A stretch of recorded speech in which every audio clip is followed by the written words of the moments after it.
So now we move to our last presenter of the day, Dr. Shelley Kelsey, Senior Research Officer at the National Research Council of Canada. And she is going to make a presentation on accessible transportation in Canada, a review of her research. Shelley, the floor is yours. Thank you both so much. You can hear me okay? Yes. Perfectly. Great. So I will try to show my screen. It sometimes stops my audio, so just give me 1 sec.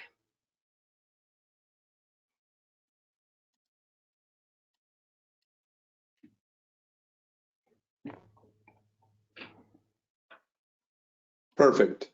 Good? Yay. Yes. Perfect. Well, first of all, thank you both for having me. I'm humbled to be here. I feel like everyone else has so much more experience than I do. I've been in this field for maybe about 3 years so far, and I'm still learning. And this has been an awesome platform to learn from. So thank you, everyone, previous speakers. I appreciate it. So I'm from the National Research Council of Canada. Just a quick, brief background about who we are, what we do. So we are Canada's largest federal research and development organization. So we tend to support business innovation. We mandate is to really advance scientific and technical knowledge within Canada and support regulation in terms of trying to provide evidence-based solutions for government so that they can make the changes to regulation legislation and mandates in terms of research with evidence like sort of behind it. NRC has about 3,700 scientists, engineers, and technicians, and we support a ton of small, medium enterprise clients. So people come to us to help move their products from a lower technology readiness level up to a higher one, because we have the scientific technical experience as well as facilities for them to draw on. So within NRC, I sit within the department called Aerospace. Within Aerospace, I sit within another department called Air Travel Research, and that is my background, is air travel research. They brought me on to help guide research in what we call the Center for Air Travel Research, the CATR. And what this is a brand new facility that simulates the end-to-end flying experience.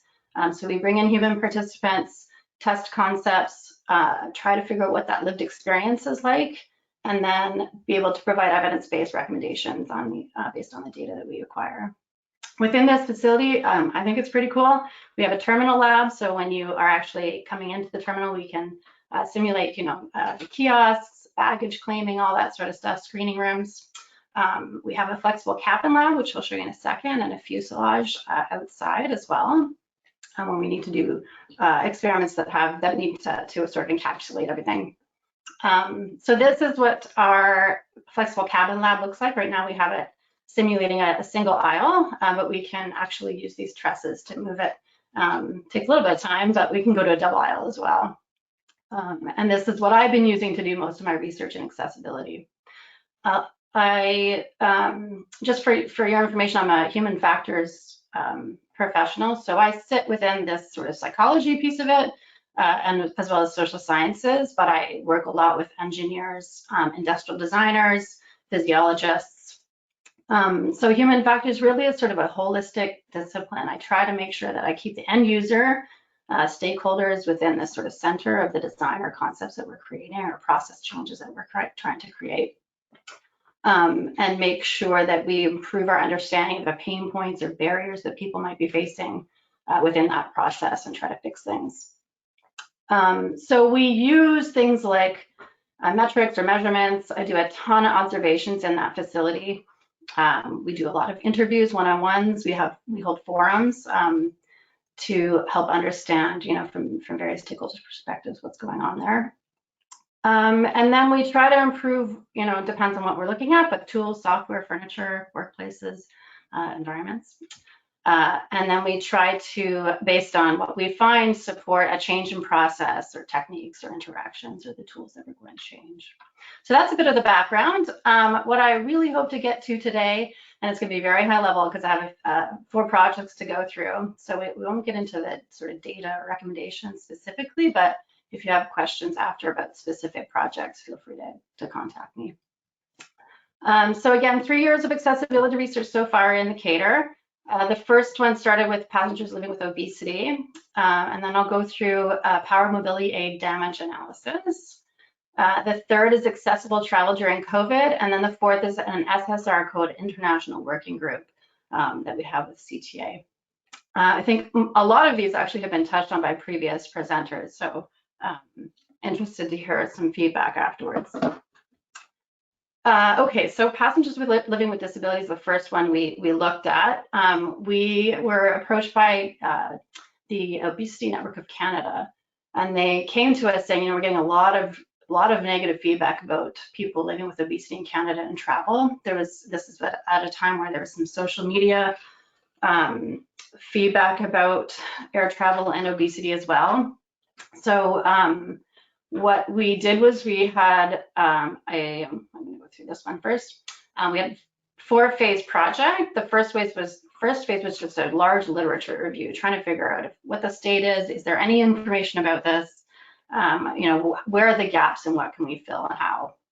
The second phase was a fairly large survey that we acquired some information in terms of lived experience and air travel with people living with obesity.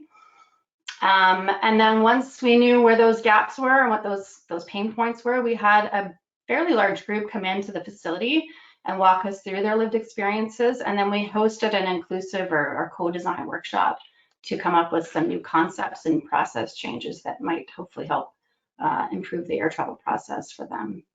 It's just a mind map of what's going on in our heads when we collected all the data. The outcome for this was an accommodation analysis. This is an analysis in terms of sort of seat pitch and width and aisle width that would provide OEMs, airframe manufacturers, information about how many people they're actually accommodating versus what they think. And that's a study that was actually published in a conference, so you can access that.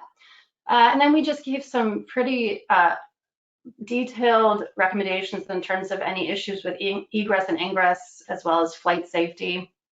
And I was working with industrial design students, so they came up with some novel concepts that may support this demographic as well as some future work that's required. So that was project 1. I'm hoping to get through all these. Project 2 is the safe wheelchair securement and containment study. So previous international working group that was held by the Canadian Transportation Agency. This was not including us. This was a few years before I got there. They conducted an international working group in terms of wheelchair damage, trying to figure out what those pain points were. And based on that, they came up with some recommendations. And one of them was further work in terms of trying to understand what those actual what the pain points were in terms of just the securement and containment piece of it within the cargo compartment. So that was what we did. We were able to go in and analyze and observe handlers, as well as other stakeholders. We even included wheelchair OEMs and regulatory bodies, advocacy groups, obviously, and carriers. And we were able to analyze this data and do a large task analysis in terms of what was going on for the handlers. And based on what we found, we came out with 9 functional guidelines. I would say the biggest one is skill fade. They don't tend to handle wheelchairs very often, depending on what airport they're at. And they don't have anything to support them in terms of, they obviously don't want to damage the wheelchairs. They want to be able to secure them, but they don't have access to the information when they need it. And so we came up with a functional guidance job aid for them.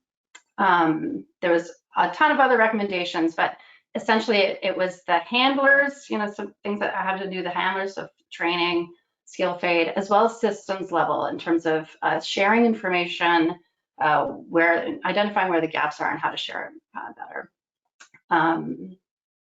The third project is accessible travel during COVID. This came up a few times today, actually.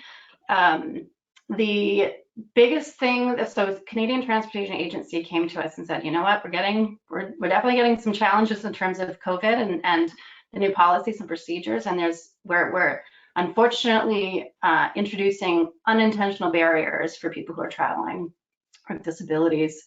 And so what we did was we did a series of interviews with a large number of stakeholders, so 13 in total. And we analyzed the data in terms of any of the barriers that they were facing based on the policy. And so we came up with, based on each policy, so let's say physical distancing, mask usage, who it was actually affecting. So what type of impairment or disability do they have and how is it affecting them? And then based on that information, we came up with some best practices and guidelines within Canada for people who are providing transportation services. The outcome of this was a bulletin, so this is publicly available on the Canadian Transportation Agency website. And this does provide, I think there's over 50 best practices and recommendations for transportation providers, as well as people who are traveling, and tips for them as they go through the air travel experience. And then finally, the SSR Code International Working Group. I believe Kate brought this up earlier in her talk in terms of SSR codes being used, but maybe not adequately or as intended. So we are hosting a international working group along with the Canadian Transportation Agency. Obviously, a large stakeholder for us is IATA, and Linda's involved in this as well. So we're trying to figure out what's going on with the code use and the services associated with it. Getting everyone's feedback from travel agents to GDSs to OSI, and trying to understand, you know, where things are breaking down and what we can do to provide recommendations, short, medium, long term, in terms of solutions for that. So right now there's 3 working group meetings. We're about to host our 3rd. We're unfortunately under a caretaker convention right now in Canada. So we're just waiting for our government to sit again and be sworn in. And once that happens, we are able to speak again and talk with the stakeholders and finish up that. So this project will be done end of March 22. And the outcome of this will be a report that's publicly available. So you'll be able to reach out to that as well. I think that's all I had. Yeah, sorry. So just a bit more information about this SSR code. The pain points have already been actually acquired. So we understand the pain points. Right now, we're in the process of coming up with the recommendations.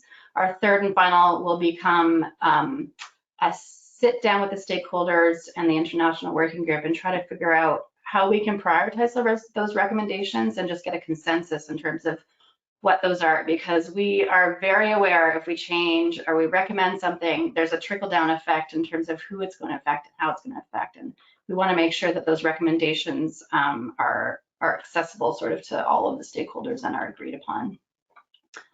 I think this is the last slide. So this just gives you an idea of where we are. The outcome, again, is going to be a collaborative list of recommendations, short, medium, long term. Again, available in March. I think that's it. Thanks, guys. Thank you very much, Shelley. This is all fascinating. Over to William. Well, more than fascinating, it is incredible the amount of work that you're getting done. and the again the forward-leaning aspect of this is evident in each area that you were talking of. And you know, of course, the SSR codes are near and dear to my heart. So I'm looking forward to more dialogue, you know, in the next round of that, and see how that then fits in to the broader picture. But I think we sort of set you at this time because of the time difference. But I think that your presentation really, as sort of the last thought of the day, was a way to really energize the mind. So thank you. Roberto, was there any questions that have come up? No, not really. And you know, the SSR code is a minefield for me. So it's best I keep my ideas to myself at this time. Yes. Yeah, you and I don't want to have that conversation. I would like to hear it. We've had it many times, and we concluded that we decided not to decide, but to Yes, adjourn. we're in a really good not deciding. Well, we decided, but just not the same decision. Great. You have sympathy for me. Yes. Oh, yeah. Oh, I definitely have sympathy for you. Great. Well, Shelley, thank you very much. And we look forward to next year when we have a in-person conference and we're able to actually bring a lot of these solutions that you're working on now, hopefully back and say, hey, this is what we, what we ended up